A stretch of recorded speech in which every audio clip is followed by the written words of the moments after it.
प्रियात्मन, आज एक बहुत ही महत्वपूर्ण जिसको कि वो त्रिरत्न कहा जाता है, वो आपके समक्ष ला रहे हैं। इससे आपके जीवन में इसका पालन अगर करते हैं तो बहुत खुशहाली होगी और आपका जीवन वो समरसता और शांति, समरसता और समृद्धि और ये सद्भाव से भरा रहेगा। समाज, परिवार, समाज और देश में बहुत खुशहाली का वातावरण होगा। ये 3 रत्न कहे जाते हैं और वो है जलम, अन्नम और सुभाषितानि। जैसा कि गांव की भाषा में आपने सुना होगा कि जैसा पिए पानी और वैसा बोले बानी, जैसा खाए अन्न और वैसा रहे मन।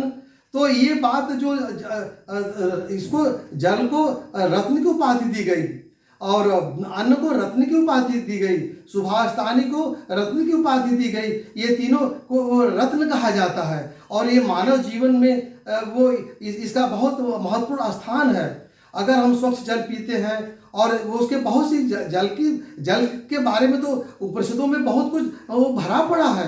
वो जल को जलेव अन्नम, जल को ही अन्न कहा गया है। जल का बहुत महत्वपूर्ण स्थान है। हम बातों को बहुत विस्तार में न ले जाकर, जैसे हमने बहुत पहले कहा है कि वो स्क्रिप्चर्स तो विभिन्न वो ग्रंथों, चाहे वो गीता हो, रामायण हो, पुराण हो, बाइबिल हो, वो गुरु ग्रंथ साहब हो, दुनिया का कोई भी ग्रंथ हो, कोई भी धर्म हो, उसके जो सार तत्व है, उनका जो उपदेश है, जो मैसेज है, उस बातों को मैं लाना चाहता हूँ और ला रहा हूँ। तो ये थोड़े थोड़े समय में इन बातों को, अगर हमारे बच्चों में ये बात कि हमको अच्छा जल पीना है और स्वच्छ जल पीना है, उसका हमारे जीवन पर बहुत, क्योंकि जो 5 अंगुलियां पूरा ब्रह्मांड आपके वो इसमें है, 5 तत्व इस 5 अंगुलियों में है। पूरे ये शरीर में, ये जो शरीर आपका है वो नख से सिर तक, वो पूरा ब्रह्मांड है। यथा पिंड तथा ब्रह्मांड है।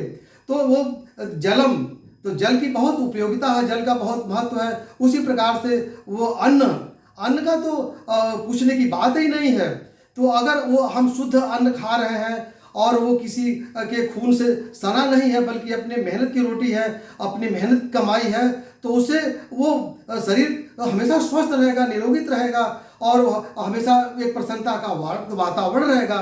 तो जो अन्न हो वो मेहनत से कमाया हो और किसी को दुख पहुंचाकर, किसी को पीड़ा पहुंचा करके, किसी को लूट करके, किसी का वो छीन करके कि नहीं, तो वो मेहनत की कमाई से जो कमाया जो रोटी है, वो जो अन्न है, और वो परिवार, समाज और पूरे संसार में खुशहाली का वातावरण पैदा करेगा।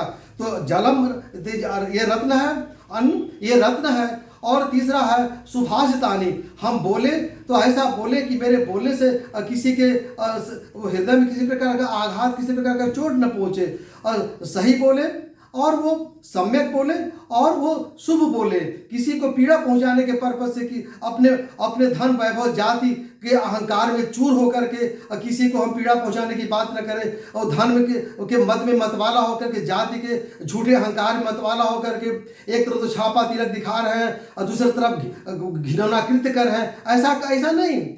हम वो शुद्ध जल और शुद्ध अन्न और सुभाषितानि, शुभ बोले और शुभ बोलेंगे तो शुभ हमको भी मिलेगा। जो हम देंगे वही रिटर्न हमको वापस आएगा। ये संसार की, ये वेदों का महावाक्य है। आज इसी बात पर अपनी बात को हम समापन करते। कल आपको बहुत अच्छी चीज़ों के साथ फिर आपके सामने उपस्थित होंगे। धन्यवाद।